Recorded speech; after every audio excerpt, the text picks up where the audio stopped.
Hey yo, summer is here! Matagal ko nang gustong puntahan ng ruta na to. So tara, samahan niyo ako sa Pililla Rizal. Sobrang init kaya dito na ako sa Los Baños nakapag-record.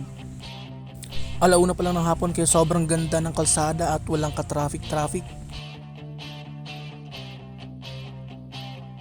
Ilang piga nga lang at nandito na tayo sa Victoria, Laguna. Huminga lang ako, Santa Cruz na. G.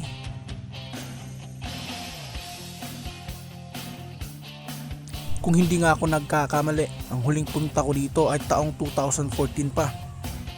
At nung mapadpad na ako dito banda sa lugar na to, pansin ko at naalala ko nung nagbagyo ako.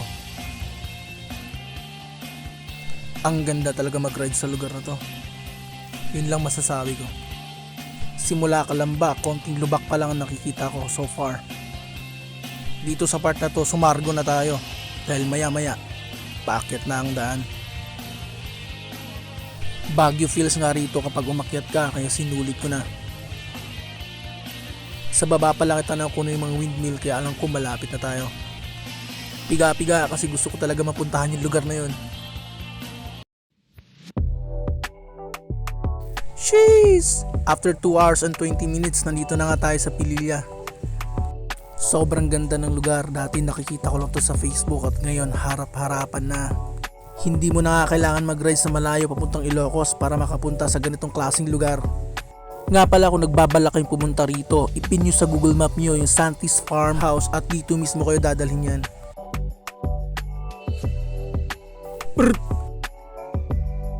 Konting kaalaman pala.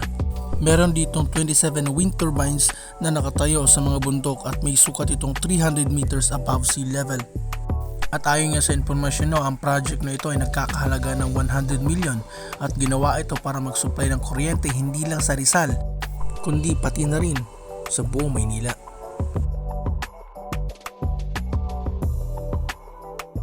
Thank you so much sa panonood.